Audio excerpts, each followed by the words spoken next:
We start with George Lucan, CEO at Angus Energy, who celebrated first gas a few weeks ago and are now busy increasing the volume and capacity of gas they can deliver to the national grid.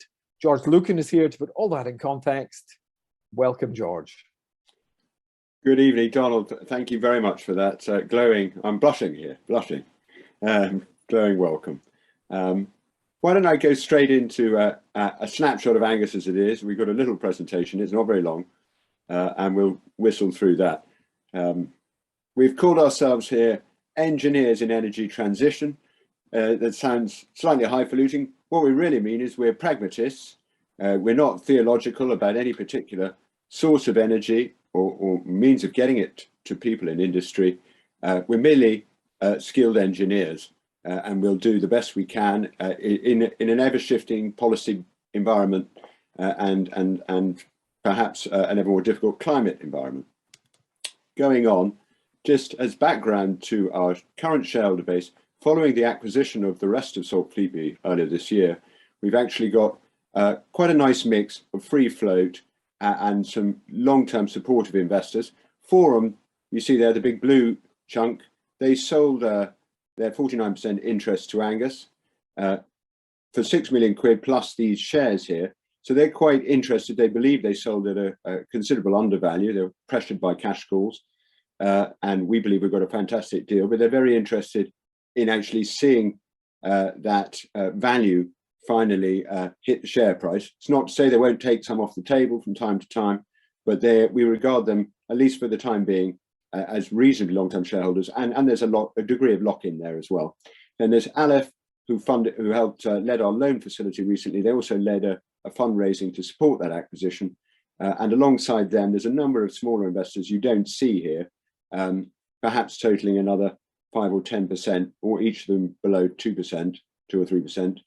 And lastly, now properties who've been in there since IPO and are again long-term structurally supportive shareholders. So this is a great foundation for growth, to have a nice mix of good liquidity, nice free flow, retail interest, and some core shareholders.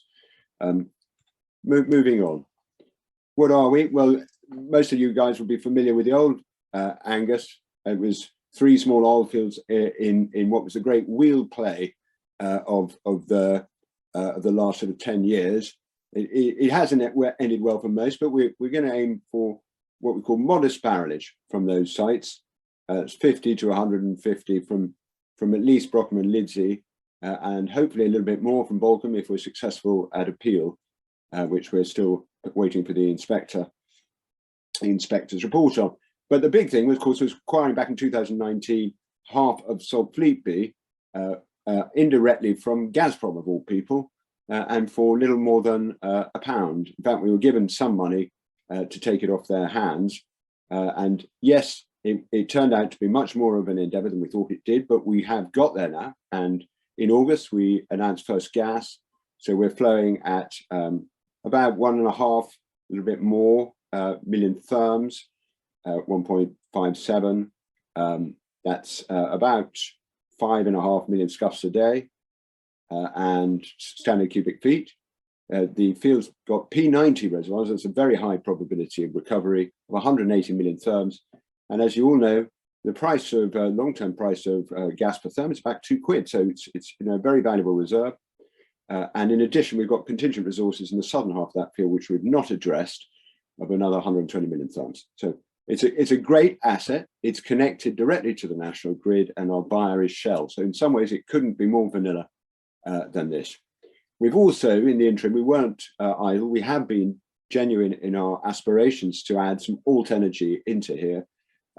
This isn't greenwashing. It's very passionately held by some of the junior members of staff and indeed our technical director.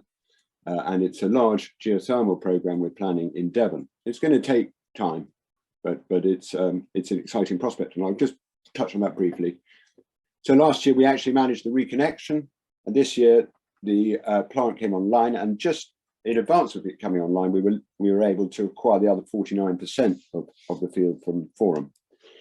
And just a little table there of the deal that we did. Now, back in October 2021, we had a competent persons report which valued our field. You see here the top left-hand column at 25 odd million. Now, given we're 50-50 roughly, you can see that you have a field there worth about 50 million. And our effective purchase price all in was about 14 million. So it was a massive discount. And if you include the wider reserves, it's a 62% discount. But that was on the basis of October 2021 prices for gas. And they were looking ahead 3-4 years, about 62 pence a therm. Right now, you're looking at it more like 200, 220 pence a therm. So perhaps more. So you've got a fabulous deal here. We were very, very lucky, and it tells you why Forum will want to stay in there for the duration and get to see the value reflected in the share price. Just a quick update on what we're doing. We are doing a sidetrack later this month. We're beginning the spudding it later this month. That's not actually going to open up any new reserves, but it will accelerate our ability to get them out and get them to grid and turn them into cash. And hand in hand with that, we have a second compressor, which will enable us to take, as Donald pointed out, the field capacity up from about 6 million SCUFFS a day to 12. So that will essentially mean, in cash terms, you will be chucking out well over 3 million therms a month. Now, if you say we were able to achieve, and it's entirely pie in the sky, and accept that, £2 a therm, the prices we'll come on to later. That's of course for half of that is unhedged. You're getting £3 million, and then you're getting probably another £750,000 for the hedged element, at least, and you wipe out the debt and indeed any contingent payments to Forum in about 6 to 8 months. So that's will be hopefully debt free and partner free within.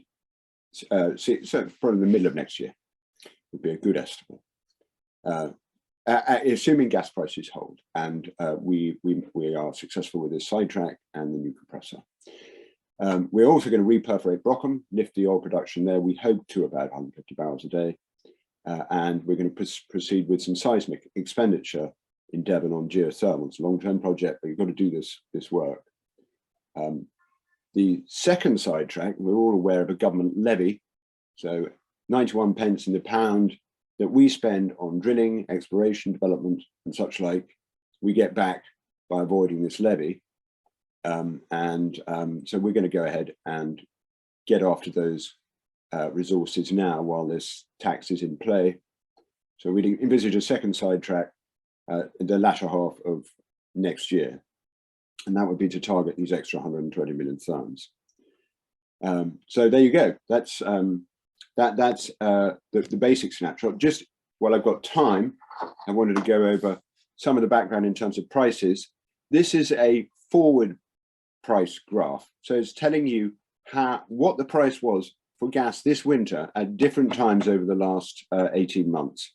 And you can see when we did the CPR on the left-hand side, back in October 2021, price was about 60 odd p a therm for this coming winter. It's a little bit more, 70p there. As you can see, it's risen and risen and risen steadily. Now, the big spike at the end was the French and the Germans trying to fill up their storage, but underlying that is just a general realization of how tight the market is.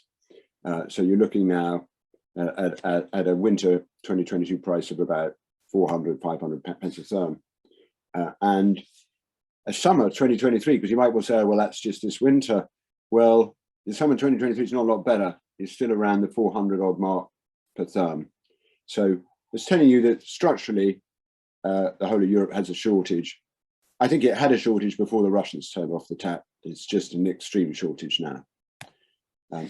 What's the read-through for our geothermal aspiration, and indeed for everyone else's green projects? Well, there's fantastic news in a sense, because a lot of green projects that didn't make sense at the old wholesale price, which was 4 or 5 pence a kilowatt hour, you're now looking at, well, it's 20 pence today, but at least you can see they're probably 15, 16, 17 pence as a kind of long-term run rate.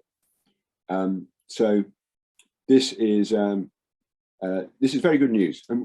Geothermal at 4 pence a therm was a stretch, was a struggle, but at 17 pence a therm, it's a no-brainer. You've got to go do it. It works, so long as we can get access to grid.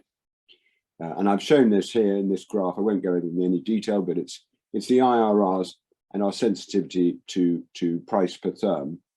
And you can see as the price heads up toward a sort of 10 pence per kilowatt hour, you're getting nice sort of 20-25% IRRs. It's very good on such a long-term utility style project. It's very, very good return, and one that people will queue up to fund. And I think this, I'm closing with this. It's a generic. I've used this slide before. Essentially, you've got three big sources of energy in the UK. You've got, in terms of fuel consumption by source, oil, the big blue one there, gas, the green, and electric, which again is actually about 40-50% gas, the yellow. Now, the problem we have as a country is that we want to shift to alt energy. We're by and large shifting via the grid, via the electric side of things. So you've got to basically put as much of that blue and some of that green into the yellow bit. So in effect, you've got to double or almost treble the size of our distribution and transmission grid. I've given you some examples of public projects here and the kind of timeline you can expect. There's high-speed one, the Channel Tunnel rail link and so forth. 10 years, 11 years. High-speed 2, well, we're already up to 10, and I very much doubt you'll see completion for another 3 or 4 years. The Viking link with Denmark, well, we're up to 6-7 years, maybe another 3 or 4 years. If you want to see the kind of staggering changes in the transmission and distribution grid, you've got to be looking at a bare minimum of 10 years. So our view is that these prices are here to stay, and what we have to think about, so we move on to what do we do, Angus, what does Angus do, is how we can actually remain relevant, how we can do good things even in that difficult environment. Obviously, further hydrocarbons do make sense, particularly gas. As you can see from this particular slide, that government policy and the environmental lobby have combined, perhaps wholly unintentionally, to create some of this crisis. And we have really none but ourselves to blame for these high prices. You know, there's no institutional capital really for hydrocarbons. We've seen basically the industry stall in terms of new fields and new development, and we're paying for it now, both in higher prices and dirtier energy. But I think what we can do is we continue to maintain oil and hydrocarbons because, as pragmatically, we must do. I think we build up geothermal projects, but we're aware, and we have to be aware, that the biggest obstacle for us all is to get that energy into a distribution system, into a grid, in effect. And the third aspect of our growth pattern will be in storage, I think, because it is around storage and incidental entry and exit from the various distribution grids, both the liquid and the electric grid, where small players like ourselves can make a very significant difference in the long run and make good commercial money. I mean, everyone's focused right now on the gas, and I think that's right, but I still think electric behind it, alt electric will be good, and storage will be fantastic. Oh, that was terrific. Okay. So the question I'd like to ask is, what difference will the second compressor make to the potential capacity in January? Tell us all. Well, right now, we are almost touching 5.7 million standard cubic feet a day. So I'm quite comfortable we get to 6. So that's off one. Now, the second one is a clone. So what we're able to do with the first, we should be able to do with the second. So getting to 12 million standard cubic feet of capacity will be easy. What's the capacity if the SIDETRACK is moderately successful, not even as successful as we expect? Say it was only to deliver half of the hoped for flow rate, I think we could still do 11 on the back of that. If it delivers the whole lot, we can clearly do that for 12 of capacity. If it's a complete duster, I think the existing 2 wells could still do 7, should still leave us more than covering the hedge, paying down debt, and we would not lose any value as a company, but we would lose the time value of addressing these reserves much more quickly. And that's the aim of the sidetrack, and indeed of the second compressor, is to monetize the gas more quickly. It's not finding new gas. I think that's an important point. And I appreciate this is a slightly tricky question, given that your capacity is heading upwards at the moment. But how long will it take for you to clear the company of debt?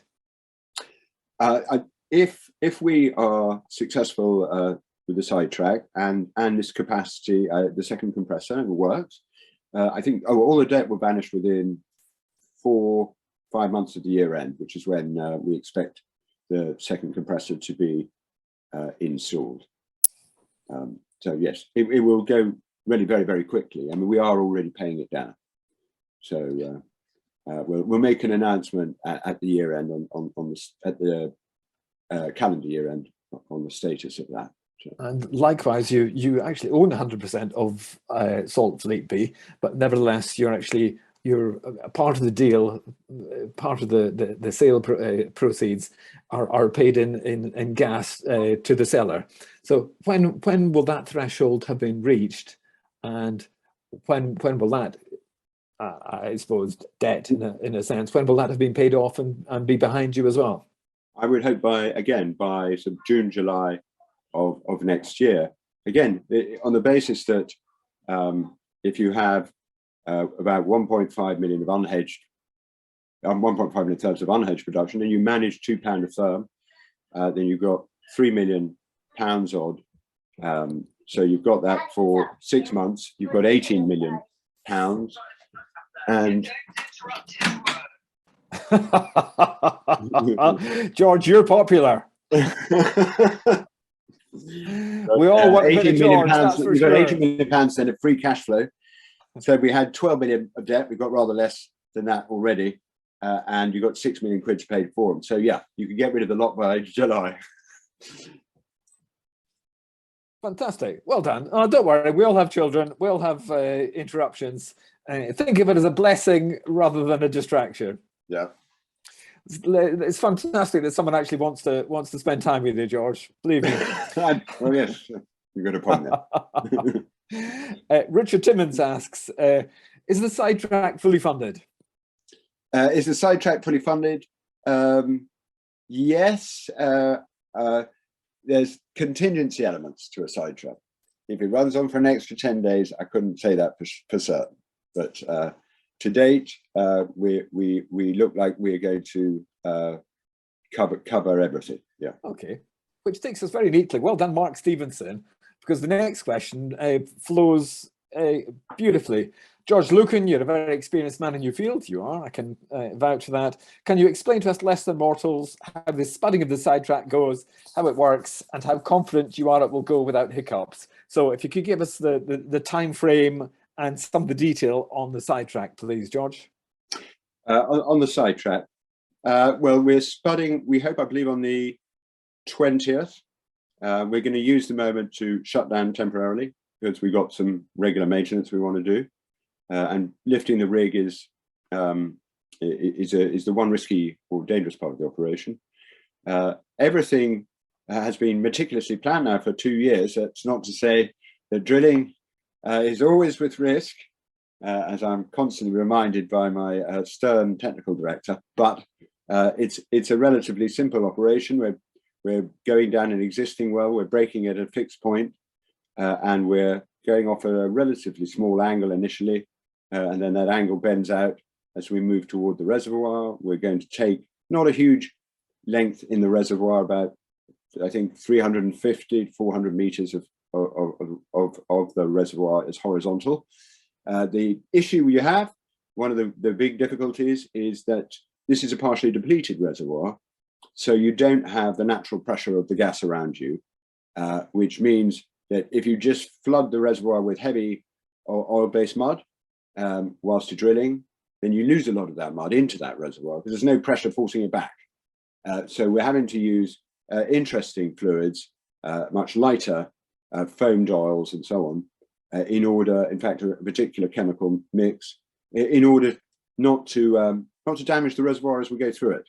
I'd say that was the more complicated bit. There were a few instances just above the reservoir. There's a coal-bearing layer, which is prone to collapse, and which our predecessors suffered at the hands of, and lost downhole equipment and so forth.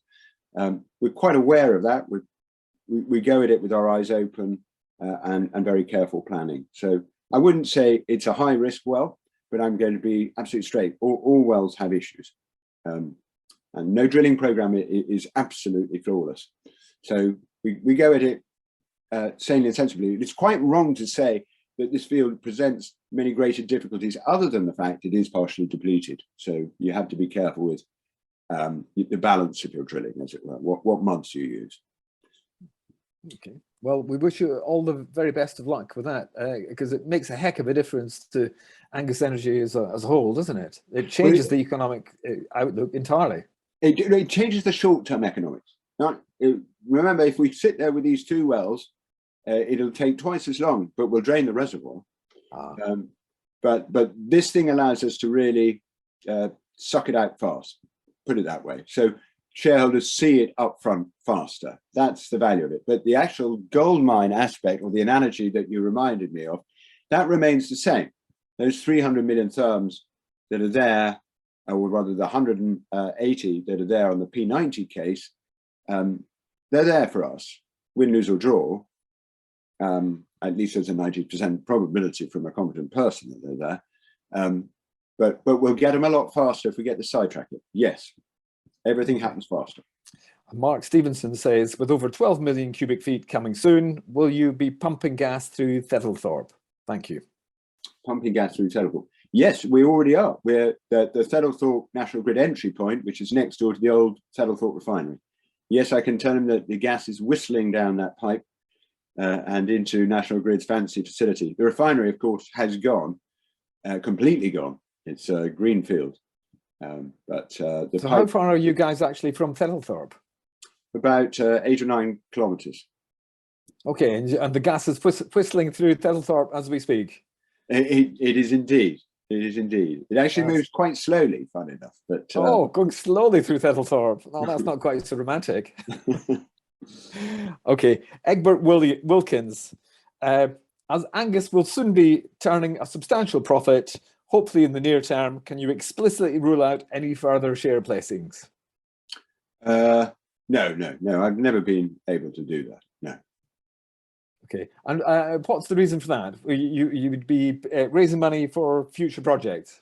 Yeah, or indeed acquisitions or whatever, or if there's, I'm not going to go around and say we're never going to raise money, because that's just not.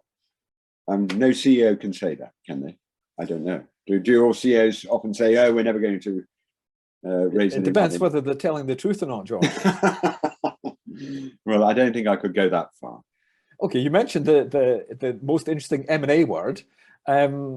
Is any M&A on the horizon, or is that you just want to get Saltfleetby settled before you I'm also racing on, because although we're covered for this first year, I think get final advice from taxmen, but we're probably covered for this energy levy for the next year, this coming year. But after that, we'll still be making roaring profits, and I don't want to be giving 25% of away to government if there's something useful I could be doing with that.